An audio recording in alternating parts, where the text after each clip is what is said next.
10, 9, 8, 7, 6, 5, 4, 3, 2, 1. Hello and welcome to another episode of India on Cricket 8, your number one podcast for all things Indian cricket related. I'm your host, Nikesh and alongside me, Megha Sinha, based over in Delhi. And today we're going to review the fifth and final test between India and England and the series as a whole as well. England, of course, arrived in India in mid-January. High hopes they had of causing a bit of a stir and challenging India's 12-year unbeaten record at home. They started brilliantly, of course, in Hyderabad, winning that test match, taking a 1-0 series lead. Everything was going well for Bazball and those young England players, particularly the young spinners. And then it kind of went downhill from there for them. Slowly, India started to show their might and their class, their strength in depth as well. They completed a 4-1 series drubbing by romping home in Dharamshala in that fifth and final test match. And Megha, it was over in 3 days, and it looked really like only one team had turned up to play.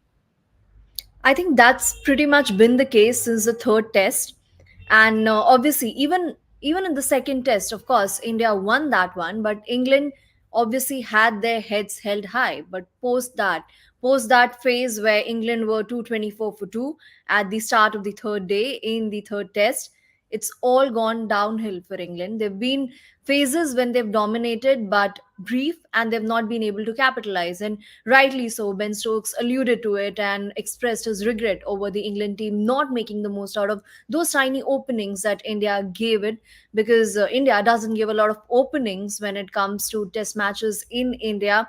And emphatic win 4-1, how well that sounds. And obviously, home record that was under threat after that first test win of England in Hyderabad looks all intact for the time being. Kevin Peterson mentioned that I don't know why teams struggle to win in India, because they did it pretty easily all those years back in 2012. You are shaking your head. Doesn't seem that easy though. It's definitely not easy. I mean, it's typical Kevin Peterson comment to say, well, look how great we were. We were the last side to do it. Look how great I was. And it's all about him. So, yeah, we'll leave Kevin Peterson to one side. Brilliant player. But, yeah, anyway, we won't talk too much about him in this episode. But look, that fifth and final test, England, again, batted first. They won the toss. And, you think, all right, things might well go for them. Can they make it 3-2 and go out with a high on their way back home? And, no side has really competed to that level in recent memory in India, to have a series so close, just one match in it, especially a 5-match series. 3-2 could have gone either way, really, if they won some of those big moments. But look, it all started well. They were 100 for 1. They then made their way to 175 for 3. And then it was the Kuldeep Yadav show, wasn't it? Ashwin, of course, chipping in with those 4 wickets as well. But Kuldeep to take those 5 wickets on the first day of a test match when, look, it is India, it spins, but this has been the theme through the whole series, isn't it? It's taking a bit of turn, but it's not a dust bowl. It's not been particularly difficult to bat if you apply yourself well. It's just been some brilliant bowling. And Kuldeep Yadav has put his hand up in this series and in this innings in particular and said, look, I'm probably your number one spinner going forward when Ashwin retires and, Jadeja's more sort of top 6 who bowls a little bit less now in home conditions because he's not required as much. So Kuldeep really putting his case forward there. When you said I am the number one, it took me a while actually, because obviously you then added when Ashwin retires. So obviously he's been considered the third spinner for the longest time. And then obviously with Akshar in contention and the sort of series that he had in 2021, because Kuldeep made his debut way before Akshar.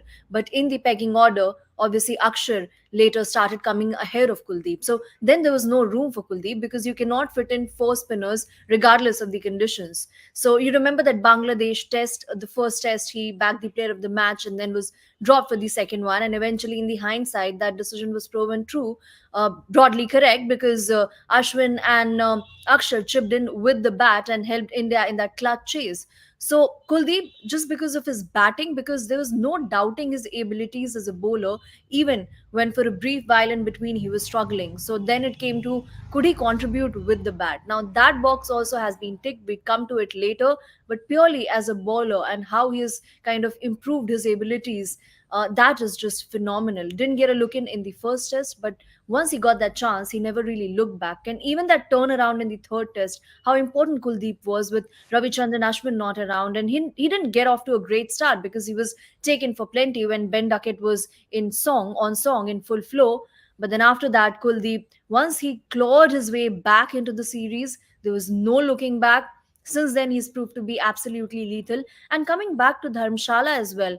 Now, not a lot of us were expecting Kuldeep to, or any of the Indian spinners, to get that advantage on the very first day, because we were talking about how 3 weeks back at the same venue, on the same pitch, when the match was held, when a Ranji Trophy match was held, 36 wickets that fell to Pacers across the 4 days of the game. But then here it is. Here we are, first day itself. Kuldeep making sure that the England batters dance to his tunes. What more could you ask? Absolutely, yeah, it was phenomenal. I mean, we were discussing as well in our preview for the fifth Test match that do both sides play an extra seamer? Are those conditions going to be more conducive to swing and seam? And three spinners, is that a little bit too much? Are they all going to get a bit of a bowl? Well, look, class is class, and the fact that he's a wrist spinner as well, I think, is a massive advantage on any surface, because you look back in the history of the game, and yes, Murli was an off spinner, but he was a wrist spinning off spinner. Shane Warne was a wrist spinner. And you look at those great spinners, the two best in history over the longest period of time, they could turn it anywhere in any conditions, and batters feared them. Doesn't matter if we were playing in England, in New Zealand, they would be effective. In fact, Shane Warne's record in India is a little bit worse than it is everywhere else. He took a bit of a tonking on a couple of those tours, but that was just his battles with Tendulkar and Sidhu and the likes of those guys. But everywhere else, he managed to do the job, as did Murli. And Kuldeep is a similar kind of beast, really. Wrist spinner, he can turn it both ways, difficult to pick, got some subtle variations as well with flight and dip and pace and things like that. He's going to be a massive weapon for India going forward in the next few years, certainly, and particularly when Ashwin retires. But talking of Ashwin, 100 Test matches, congratulations to him. I mean, he's got a record of taking just over 5 wickets per Test match that he's played in his entire career. That is outstanding as well. And another good performance from him, 4 wickets in that first innings, 5 in the second as well, 9 in the match. What a way to celebrate your 100th game for India. It doesn't always happen, right? That you bring your best game, bring your A game on your 100 test match, be it as a batter or a bowler. We've not seen phenomenal performances. But here was Ravichandran Ashwin wanting to make the most out of that milestone. He loves those milestones. And of course, he had scaled that 500 wicket peak not too far away, not too long back, rather. And even on his 100th test, how phenomenal was he? And again, extending that Kuldeep point, first day wicket, didn't look obviously in any sort of discomfort. And remember, we were discussing how the Indian spinners at the start of the series looked insipid. They didn't look very convincing. Ashwin, till in fact, the third test, in fact, there was no performance of note from him, considering the stature that he enjoys. But then the last 2 tests, he's absolutely dominated. And second innings in the last, in the fourth test, and again in this test, both the innings, England batters absolutely look clueless, because obviously they would have seen fair bit of Ashwin by then, so you'd assume that they'd understand Ashwin better. But it worked the other way around. Once Ashwin had studied all the 11 players who'd feature in the English team consistently, he had game plan for everyone, and he looked absolutely dominating against them. And those wickets weren't fluke. He set up his batters, he knew what they were doing, he was playing with their minds. And eventually, just the manner in which he was getting those top batters out, because obviously in the second innings it was primarily the top batters that he got out. And again, fourth and fifth test, both the tests, he got to open the bowling in the second innings. That's obviously a mark of honor. And he loves them, he thrives on them. I mean, look, it took him until the 4th Test match in this series to open the bowling with the new ball, which was a little bit strange because he does it quite often in Indian conditions. But it just showed when he was given that opportunity, he thrived. And as you say, he absolutely loves being in the thick of things and being in the game at all times and those milestones as well. So if ever there was a cricketer who was going to show up and, not that he doesn't give 100% normally, but just have that extra fight in a milestone test match like this, it was somebody like an Ashwin. And, again, 9 wickets in the match, outstanding. But look, 218 all out, England batting first, and then time for the bowlers to put their feet up. There's that old saying, isn't there, that you never know what a good score is until both sides bat on that same pitch. And, there were some doubts as to whether or not, England spinners who have sort of gradually got a little bit better through the series, the likes of Bashir and Hartley in particular, would they have an impact? Bashir, especially in that 4th test match and coming into this one as well, looked like their frontline spinner in the absence of Jack Leach. And was he going to cause the same sort of problems as Kuldeep and Ashwin caused? And it wasn't to be, really. I mean, India off to another flying start at the end of day one. Jaiswal and Rohit putting on a decent partnership. Jaiswal would be gutted at the way that he got out, just got a little bit carried away with trying to play that big shot. And then Rohit and Shubman Gill with those hundreds, again, they'll be gutted at the fact that they couldn't go on and make daddy hundreds. But all of your top 5 getting half centuries in that first innings, India posting a score which was more than enough to win by an innings. And that would have been the aim, having got England out so cheaply in that first innings. It was just every single thing went to plan, didn't it, through that innings? Even when they started to tail away and lost a few wickets in a flurry, Kuldeep comes in, hits 30. Ashwin comes in, hits a few as well. So it was just picture perfect, really. India couldn't have written the script any better if they'd tried before that innings. There's no component that did not perform in this particular game. Overall as well, that has been the theme through the series. Everybody stepping up. Maybe Rajat Patidar, barring that debut innings, he has missed out, and he missed out on the test as well. But every box being ticked by India. Now, there's one thing, of course, it's more about perception.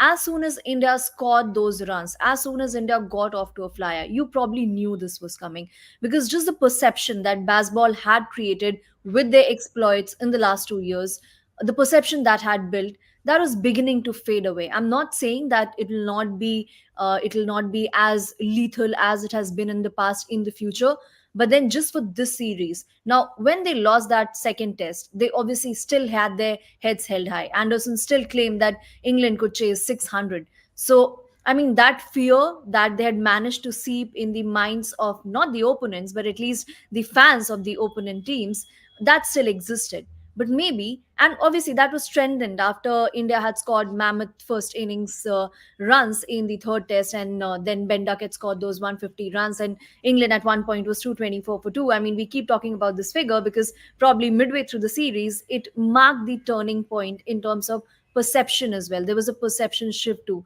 because what followed after that, that big thrashing in the 3rd test, and after that in the 4th test as well, England couldn't put up much of a fight. So the perception had begun fading, and somehow you knew that England are not going to stage a sort of comeback, the sort of comeback that they did in the first test, where they wiped off 190 plus deficit. Although here as well, the deficit was close to that, around 250.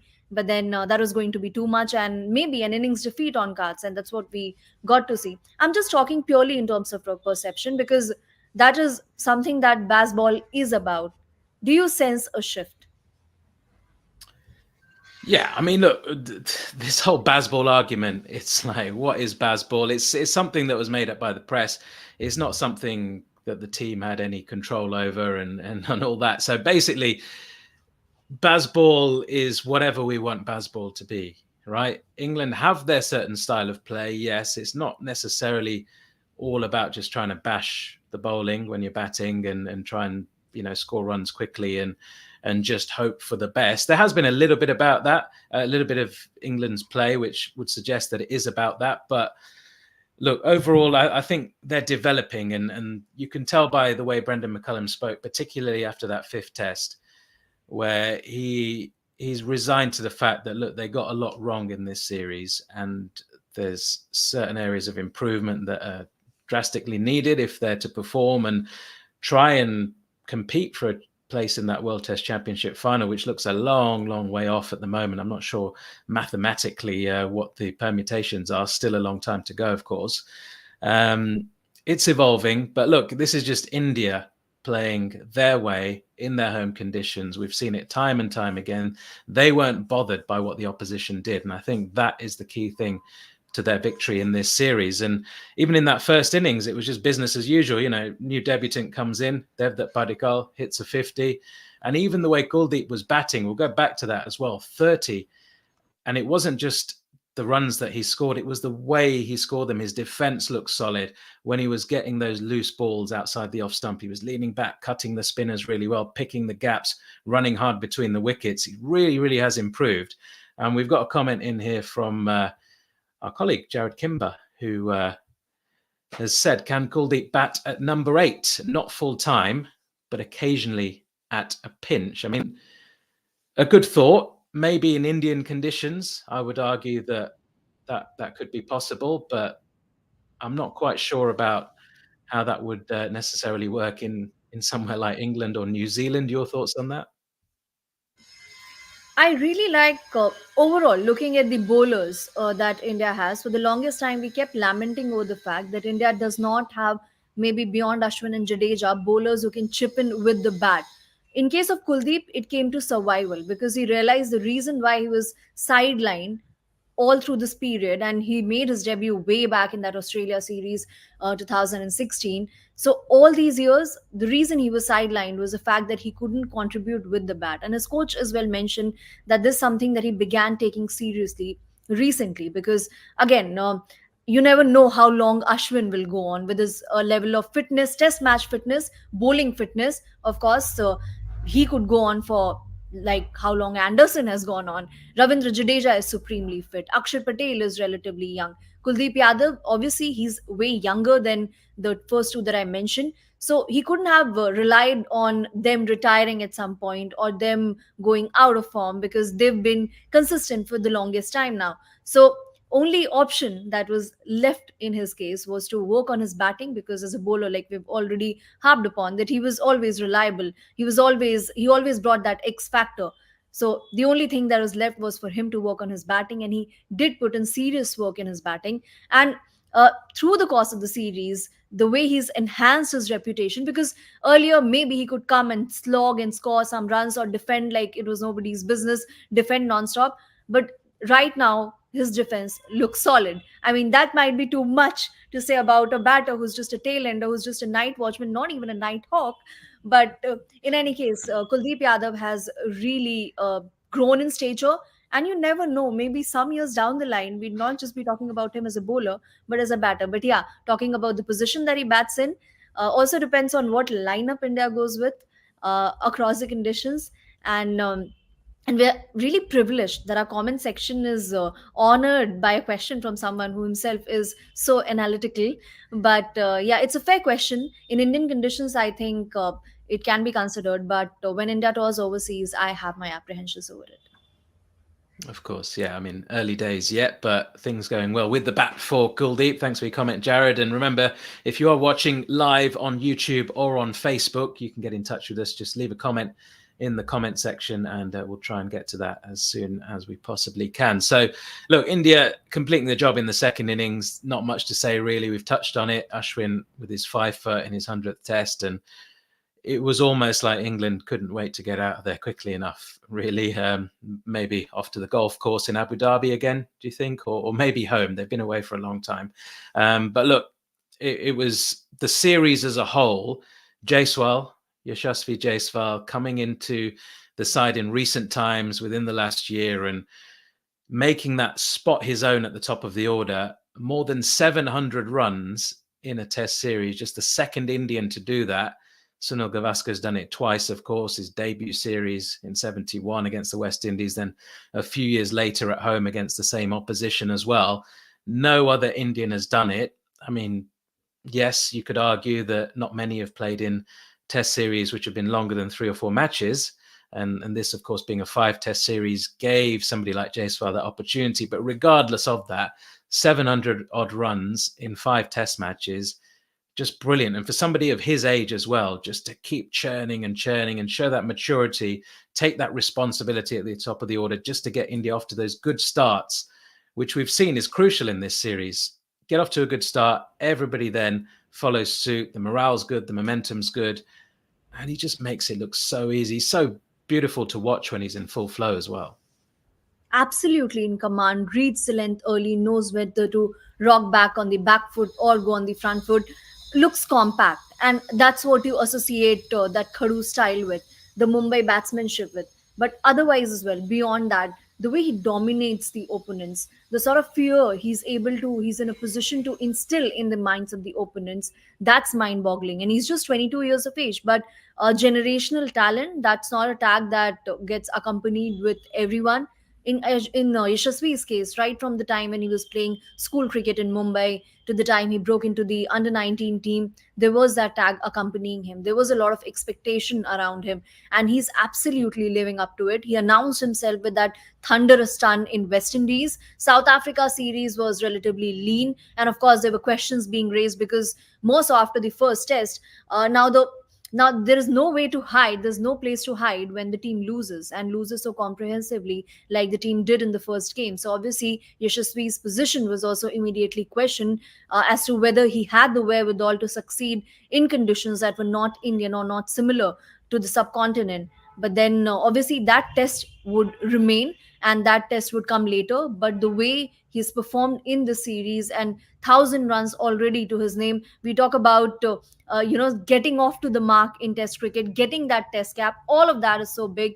And that to happen at the age of 22, and then for him to respond in the way that he did in difficult conditions as well. The series has not been all rosy from batters point of view. There have been conditions, there have been phases when batting has not been easy. In fact, if you look at his one of his innings in the, I think, the third test, wherein early morning conditions, it was not very easy with the ball doing its bit. The sort of maturity that Yashasvi showed early on, and from there on to capitalize on it, old head on young shoulders, and a long way to go for Yashasvi. Just the dominance, just the fear. We kept missing Rishabh Pant for the longest time, because again he was somebody who could bring that Yashasvi right at the top of the order to score those runs. And again, we've seen his IPL career as well. When he's dominant, he just doesn't look back. Even the previous season, he scored those truckloads of runs, and he was so reliable for his team. But I mean, absolutely impressive. But overall, looking at the youngsters in the series between both the teams, your top five picks. Well, I want to talk in a little bit more detail about one of those top five picks. So Jaiswal definitely is in there. Sarfaraz Khan, I think, and look, he's not played the whole series, but to score 3 half centuries in 5 innings in early on in his Test career, I've just been so excited for this guy to make his debut for India. There's been so much talk about him for the last couple of years. He's been banging out the runs in the Ranji Trophy. He's done everything that he possibly can to get into the side. And whether it was fitness-related issues or whatever it was, the reason as to him not being selected, nobody could really understand how somebody who's churning out that many, Bradman-like stats, really, averaging over 100 and 150 and things like that, just scoring ridiculous amounts of runs in the Ranji Trophy, to not get an opportunity ahead of the likes of some other players who are a lot more inconsistent and maybe perform well in the shorter formats, like in the IPL and in the shop window, so to speak, of Indian cricket, but haven't been playing red ball cricket as much, still getting opportunities ahead of him. It felt like it was a bit of a wrong that needed righting, and it's been done in this series. And you talk about Rishabh Pant there, somebody who bats at 5 or 6 for India usually. Sarfaraz is slotted in there at number 5. And it doesn't matter if the team gets 3 quick wickets, your opposition, or whether they, India get off to a good start, then lose a flurry of 2 or 3 wickets. Then somebody like Sarfaraz comes in. And all right, we've seen him in his last couple of innings play a little bit more subdued at the start. He's taken his time. But he's got the ability to switch gears like somebody like Rishabh Pant. And when he does, it is so exciting to watch. And some of those sixes, he just eases the ball over the ropes, really. It doesn't even look as though he needs to put that much effort. He's got so much strength behind that ball. His timing is impeccable. He doesn't have any respect for the spinners, which I love, because he's like Virender Sehwag kind of mold of player. Whereas if you're an off spinner or whatever, you've got no right really to be called a bowler, have you? According to these guys, I'm not going to show you any respect. Doesn't matter if you're Shoaib Bashir or if you're Mutaya Muralitharan. I'm going to try and smack you as far as I can, and quite a lot of the times I'll succeed. So I love that attitude about him. So he'd certainly be up there. Just before we go into the other youngsters, word on Sarfraz, how much has he impressed you? And do you think he'll get a reasonable run in the side, or do you think it's going to be difficult to keep him in there when Kohli and KL Rahul and those guys come back? You know, you led me to the question that I was about to ask you. This Virat Kohli would be making a comeback. There's KL Rahul and Rishabh Pant, of course, would be participating in this year's IPL. So sooner or later, he too would be making his test comeback. Now, Devdutt Padikkal has done fairly well in whatever opportunities he got, which is one innings to be precise as far as batting is concerned. Sarfaraz Khan in his 5 innings, contributing in three. And then, of course, you cannot at the moment ignore Dhruv Jurel because he won you that clutch test from difficult position. He steered the team through across the 2 innings. So, who makes way for whom? That's really an interesting question. A headache for the selectors and the management.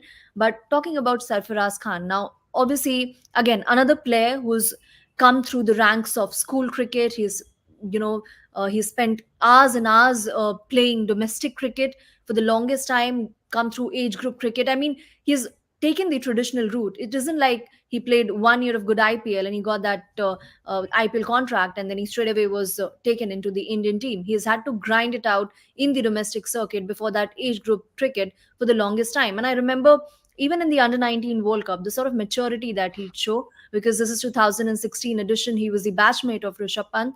But unfortunately, in that particular edition, India's top order batter didn't get going any point in the tournament. Sarfaraz would show that maturity of stitching those stands with the batters down the order, play very maturely, farm the strike, and ensure that India still got onto something respectable. And again, then he switched states between UP and Mumbai. But coming back to Mumbai, he started doing what he was actually meant for. He also had a brief run at the RCB, and I remember his debut innings. That sort of flashiness that was on display. Of course, there were fitness concerns, but those scoops were being unleashed with disdain, and you knew there was something exciting in here. So obviously, he's got those traditional shots, and then he's got those fancy scoops as well, those slocks as well.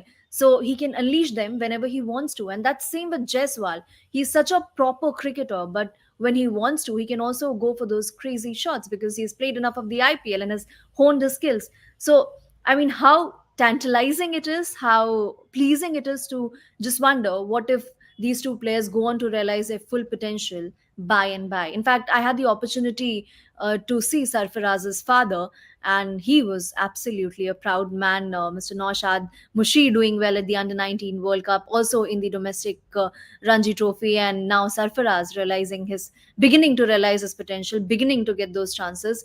Really exciting times for Indian cricket.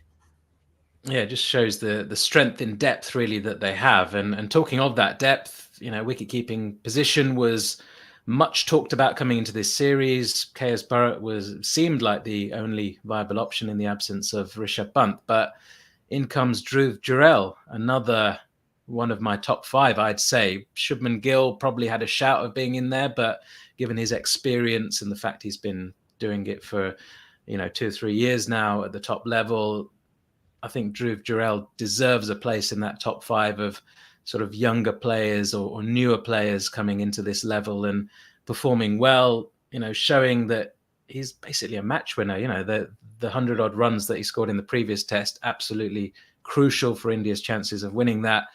And, shows good technique when he's batting. He's some good stumping as catches off the spinners. Never easy to keep against India's spinners in these conditions as well, when this ball's doing a lot. And he's just slotted in perfectly. So I think long-term second choice keeper, if Rishabh Pant comes back and performs like we know he can, then that has to go to Jurel for the time being. In terms of England, Shoaib Bashir has to be in there. And it's an interesting story as well, with him not being in the country for the start of the first test because of the visa issues, then coming in and, England were 1-0 up and performing so well, really. He bowled, a 44 over spell in this test match. He's never done anything like that for Somerset. He's never had to. He's hardly played any first-class cricket anyway, but when he has, in English conditions, to imagine bowling even half of that would be quite a lot for him. So the fact that he's shown that he can bowl long spells in these conditions and be consistent, really. He's taken wickets, consistently since he made his debut and done really well. And I'd say Zach Crawley. I know Crawley's been around a couple of years now, but he's still just 26 years of age, and he's been a little bit in and out of the side as well in that time, but he's slotted in at the top of the order in the last 12 months or so. And again, I think the one regret he'll have is that he didn't go on and make a really massive score at the top of the order. He's got all those starts, those half centuries, the partnerships with Ben Duckett that have got England off to those good starts. Hasn't been able to kick on, but given the way the rest of the side has performed, I think Zach Crawley would probably make up my top 5. Have you got any different suggestions? Maybe the sample size is too little, but Devdutt Padikkal as well. A lot of potential, and not just going by his IPL numbers. And in IPL, when he didn't get to open, things didn't look too bright for him at Rajasthan Royals. But then before that, the debut season was phenomenal. But even before that, when he was playing for Karnataka, when he announced himself in his debut season, he did well across the formats. And in Ranji Trophy as well, was absolutely dominant, was getting truckloads of runs. So he has that domestic experience behind him. And he knew that opportunities would be scarce, because obviously once the senior pros come back, for Devdutt to be making his debut, the chances looked extremely bleak. So good for him that Rajat obviously wasn't available for selection in the 5th test, and once that opportunity came, he pounced upon it. He grabbed it with both hands and looked pretty impressive. Is obviously this lanky fellow and makes use of his height, his reach, and overall has got all those shots in his arsenal. So I think pretty impressive, and someone that you'd want to look forward to maybe once Rohit retires, because opening is a position that he prefers, though doesn't open anymore for Karnataka because he's realized that maybe that position is not up for grabs even in the IPL. So why not make yourself suitable to other positions by batting in those positions? But then considering that he started off as an opener, you never know. Yashasvi and Padikkal, I mean, it's so unusual, first of all, for us as an Indian fans to talk about left-handers, and so many of them actually. Yeah, it's great. And not just left-handers, but it doesn't matter who comes in, it seems, at the moment into this Indian test setup. The atmosphere is so good within the camp that they know they've got quality players coming in. They slot straight in. They get looked after well by the coaching staff, by the captain, by the senior players in the side. And generally they just perform. I mean, Rajat Patidar has been the only one who's, not quite been able to grasp his opportunity in this series. For the rest of them, I mean, you look at who's missing. Kohli's missing. KL Rahul's been missing for quite a chunk. Jadeja's, missed a little bit. Ashwin had to fly home for a family emergency. Akshar Patel's not even getting a look in the side. Rishabh Pant's not there. Bumrah was rested. Mohammad Shami is not there as well. Let's not forget him. So there's so many massive world-class players who are not playing in this side, and yet they go and thump England 4-1. It just shows how strong Indian Test cricket is at the moment, particularly in home conditions. So all bodes well for the future, all looking good in terms of the World Test Championship table. Nice healthy lead there at the top of the table, despite the couple of point deduction as well that was added on, but still comfortably in the lead there. Australia beating New Zealand in that test match down there. Looks as though they've put their foot forward to, be the strongest contender at the moment, to come close to India in second place. New Zealand still flying quite high in the table as well, and England with a lot of work to do, let's say, at this stage to try and claw their way back. So all exciting as far as the World Test Championship table goes from an Indian point of view.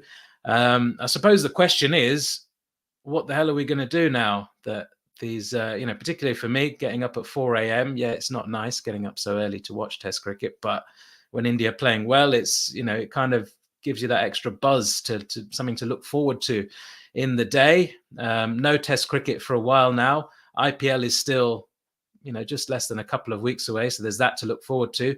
But at the moment, of course, WPL, Women's Premier League, getting to the crunch stage of the competition. I suppose that can keep us going for the next week or so. And look, there's a couple of contenders to finish in top position. Delhi Capitals and Mumbai Indians both tied on 10 points at the top of the table. Both sides have got a game left to play. So that's going to decide who goes straight through to the final.